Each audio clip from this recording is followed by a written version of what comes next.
बिस्मिल्लाहिर्रहमानिर्रहीम। अस्सलाम वालेकुम। इमरान खान की हुकूमत में एक वज़ीर जो पंजाब की हेल्थ मिनिस्टर हैं, इनको कम अज़ कम पूरे पाकिस्तान को अप्रिशिएट करना चाहिए, क्योंकि ये वाहिद वज़ीर है जिन्होंने पूरी दुनिया के अंदर चल रहे एक खेल के ऊपर पूरी दुनिया के सामने सच बोला है। और इसका सारे का सारा credit individually doctor Yasmin Rashid, health minister of Punjab को जाता है। आप ये देखें कि हकीकत टीवी आपको थ्रू आउट कई वीडियोस में बताता रहा कि ये काम होने जा रहा है। आज डॉक्टर यास्मीन राशिद ने वो बात कह दी है जो खुफिया ताकतों को काबिल कबूल नहीं है। अब देखना यह है कि ये अपने ओहदे पर बरकरार कितनी देर रहती हैं। ये असल अब इम्तिहान होगा इमरान खान की हुकूमत का कि इंटरनेशनल प्रेशर आता है इनको हटाने के लिए या नहीं। कुर्सी को तो इन्होंने अपनी लात मारने के लिए एक सच बोल दिया है। अब देखना यह है कि प्रेशर कितना बर्दाश्त कर सकते हैं। इस वक्त सूरत हाल ये पैदा हुई है कि डॉक्टर यास्मीन राशिद ने मजीद डिस्कस करने से पहले इस वीडियो को लाइक करें, हकीकत टीवी को सब्सक्राइब करें और बेल आइकन पर ज़रूर क्लिक करें। ओपनली ऐलान किया है कि चाइना से वैक्सीन आ गई है और इस सूरत हाल के अंदर जो शख्स इसको लगाएगा उस पर हम कोई गारंटी नहीं देते कि उसको कोई साइड इफ़ेक्ट ना हो। ये बिल्कुल सच बात है कि पूरी दुनिया के अंदर वैक्सीन लगाने से लोग मरे हैं, उनकी अमवात हुई है, उनको साइड इफ़ेक्ट हुए हैं, बीमारियां हुई हैं। हम कभी किसी पर जोर नहीं देंगे। जिसने लगवानी है अपनी जिम्मेदारी पर लगाए, जिसने नहीं लगवानी वो बेशक ना लगवाए, लेकिन हम किसी की गारंटी नहीं लेते। सबसे पहले तो आपको इस खातून को क्लियरली अप्रिशिएट करना चाहिए, क्योंकि इस खातून ने वो सच बोला है जो दुनिया की बड़ी बड़ी ताकतें ना बोल पाएं। और उम्मीद करते हैं कि अगर इंटरनेशनल लेवल पर प्रेशर आता है इमरान खान पर इसको हटाने के लिए, तो ये अपने ओहदे पर बरकरार है। एटलीस्ट इन्होंने सबके सामने सच बोला है और ये वो सच है जो आपकी खुफिया ताकतों को हजम नहीं होगा। इंडिया ने अपना प्रोग्राम शट डाउन कर दिया क्योंकि उनकी कोरोना दवा लगाने से बहुत सारे लोगों को एड्स हो गया। दुनिया के अंदर जिनको खास तौर पर एलर्जी है उनका एलर्जिक रिएक्शन हुआ। इस सूरत हाल के अंदर बहुत सारे लोग माजूर हो गए, कई लोगों को कैंसर हुआ, कई लोगों को फालिज हो गया, कई लोगों को दिमागी असर कर गया, कुछ लोगों को कैंसर हुआ। पूरी दुनिया के अंदर इसके असरात जा रहे हैं और इस सूरत हाल के अंदर कहा जा रहा है कि अभी तक कोई ऐसी दवा नहीं बनी जो 100% इससे फ़ायदा दे। अब आप एक चीज़, सिर्फ छोटी सी चीज़ को समझिएगा। रूस दावा करता है कि हमारी दवा 90% काम करती है।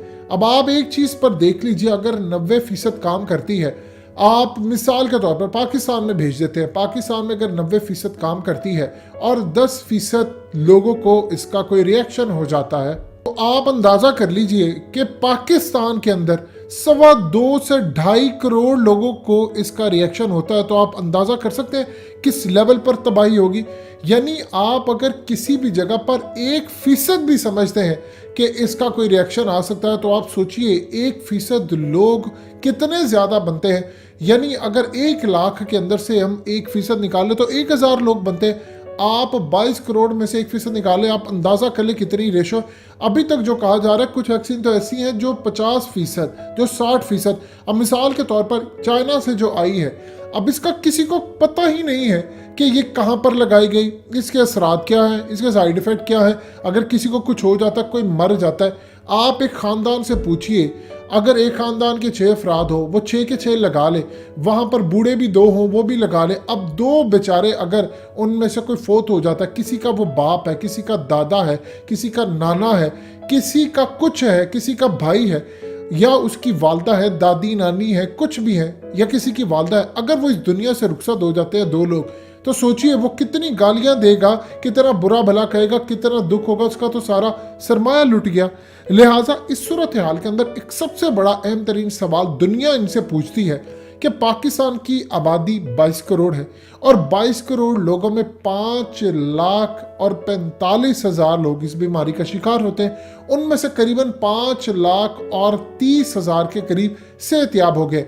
अब इनके आदादो शुमार के मुताबिक ही मान ले तो 10,000 लोगों की मौत हुई है और उनमें से 99% वो लोग थे जो किसी और बीमारी से मरे, उनको इस खाते में डाला गया।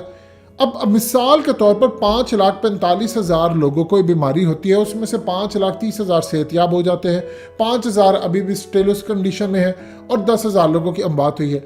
यानी दुनिया के अंदर अगर आप मरने वालों की तादाद देखें तो 1-1.5%, 2% ये मैक्सिमम है। फिर भी अगर रियल देख ले तो वो तो शायद इससे भी कम है।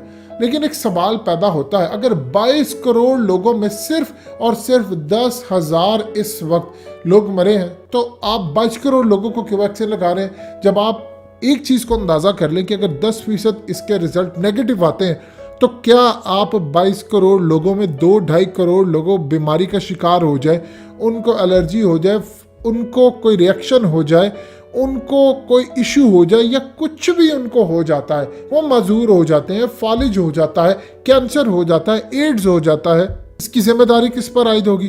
क्या हुकूमत ये जिम्मेदारी लेने को तैयार है? यास्मीन राशिद ने बड़ी ज़बरदस्त बात की। उन्होंने कहा हम लोगों को बताएंगे इसके साइड इफ़ेक्ट क्या है। कैसे बताएंगे? जब वो यूज़ करेंगे। होना ये चाहिए था आप कोई ऐसी प्रोडक्ट लेकर आते। सबसे पहली तो बात है कि हमें ज़रूरत ही नहीं है। ये वो बीमारी है जो अल्लाह पाक ने आपके कुव्वत मुदाफ़त इतना स्ट्रॉन्ग रखा है कि खुद ब खुद आप ठीक हो जाते हैं। अब आप ये देखिए, क्या आप पूरा मुल्क बंद करके रखा था? क्या पाकिस्तान के कब्रिस्तान भर गए? हकीकत टीवी ने पहली दफ़ा आपको जब ये बात कही थी तो किसी ने सोचा भी नहीं था। आपको कहा था, 1 साल से हकीकत टीवी आपको थ्रू आउट कह रहा है कि आप कभी कब्रिस्तान जाएं, जाके वहाँ के गोरकन से पूछे, वो आपको बताएगा कि जनाब जब कोरोना आया तब से अब तक लोग कम मरे हैं। आप पूछेंगे कैसे? वो बताएगा कि बहुत सारे लोग तो हॉस्पिटल जाते थे, डॉक्टर की गफलत से लोग घरों में थे, एक्सीडेंट कम हुए। यहाँ पर तो लोगों की अमवात ही बहुत कम हुई है। लिहाजा आप कैसे कह सकते हैं कि ये बीमारी बहुत खतरनाक है? आपने पूरा मुल्क बंद कर दिया। आप कहते हैं जी रेस्टोरेंट खुले हैं। जी आप खुली फिजा में जाए, आपके पास कोई इसका साइंटिफिक सबूत नहीं है कि आप बंद कमरों में या किसी ऐसी जगह पर, आप रेस्टोरेंट टाइप की जगह हो जो खुली फिजा में ना हो, क्या वहाँ पर बीमारियाँ नहीं आती? यानी ये अजीबोगरीब आपने मजाक बनाकर दुनिया के अंदर रखा है। जी फलाना खुलेगा, जी इतने फीसद लोग आएंगे। जब लोग ठीक हैं तो आप ये चीज़ क्यों लेकर आ रहे? 10,000 लोग अभी तक आप कहते हैं कि पाकिस्तान में मरे हैं। आप अंदाज़ा कर लीजिए, पाकिस्तान में पिछले 1 साल में लाखों लोग सिगरेट पीने से मर गए हैं। आप वो तो बंद नहीं करते, लेकिन 1 साल में से 10,000 लोग अगर मरते हैं इस बीमारी से, और उनमें से भी ऐसे लोग हैं जो मरे किसी और बीमारी से, डाला उनको इस खाते के अंदर है, और उनमें से भी जो लोग मरते हैं उनका इम्यून सिस्टम, कुव्वत मुदाफ़त कमज़ोर इसलिए होता है, उनको कोई बीमारी होती है और उसकी वजह से ये जब उस पर हमलावर होते हैं तो वो कमज़ोर पड़ जाते हैं। लेकिन इसका ये मतलब है कि आप 22 करोड़ के 22 करोड़ लोगों का मुस्तकबिल दाव पर लगा दें, जबकि health minister Punjab doctor Yasmin Rashid पूरी दुनिया के सामने इकरार कर रही है कि इसके साइड इफ़ेक्ट हैं, लोगों को बीमारियाँ हो सकती हैं। यानी एक शख्स लगा ले, उसको कोई और बीमारी हो जाए तो उसका जिम्मेदार कौन है? आप इस सूरत हाल को समझ नहीं पा रहे कि मामला किस तरफ जा रहे हैं। अब देखना यह है क्या यास्मीन राशिद को खुफिया ताकतें हटा देंगी इस बात के बाद, क्योंकि उन्होंने जो बात कह दी है ये कोई नहीं कह सकता था पूरी दुनिया के अंदर। इसका ये मतलब नहीं है कि बात नहीं हुई। दुनिया के अंदर बेशुमार केसेस आ रहे हैं, इसराइल के अंदर केसेस आ रहे हैं, बाकी तो बातें आप छोड़ दीजिए। लिहाजा कौम को ज़रूरत है ही नहीं है। पाकिस्तानी कौम की कुव्वत मुदाफ़त अल्हम्दुलिल्लाह इतनी ज़्यादा स्ट्रॉन्ग है। आप देख ले, आप किसी के घर जा, बहुत सारे लोगों को हो सकता है बीमारी भी हुई हो, वो सेहतयाब हो गए, वो ठीक है, तंदुरुस्त है, लेकिन आपने कभी इस बात को अप्रिशिएट किया ही नहीं। आपने मीडिया पर डिस्कस नहीं किया। अब आकर आप कहते हैं जिसने लगवाना वो लगवाए। अभी तो डॉक्टर यास्मीन राशिद ये बात कह रही हैं, आप देखिएगा बाद में कंपलसरी कर देंगे कि आपने लगवानी ही लगवानी है। वो इस तरह होगी जैसे डॉक्टर यास्मीन राशिद ने कहा कि मैंने नवाज शरीफ की रिपोर्ट्स पढ़ी, मुझे ठीक लगी, आधे कह रहे थे नहीं ठीक, बाद में वो चले गए। लिहाजा इस सूरत हाल के अंदर आपको समझना है कि मामला तो वही तय करेंगे जो पीछे कुव्वतें बैठी हैं, लेकिन जो आ रही है उसके अंदर एलिमेंट्स क्या, कंपोनेंट्स क्या, चीज़ें क्या, उसका रिएक्शन क्या होगा, उसका जिम्मेदार कौन है, कोई इसकी जिम्मेदारी लेने को तैयार नहीं है। दोस्तों, हकीकत टीवी को सब्सक्राइब करना मत भूलिए, वीडियो को लाइक करें, शेयर करें और कमेंट सेक्शन में अपनी राय का इजहार ज़रूर करें।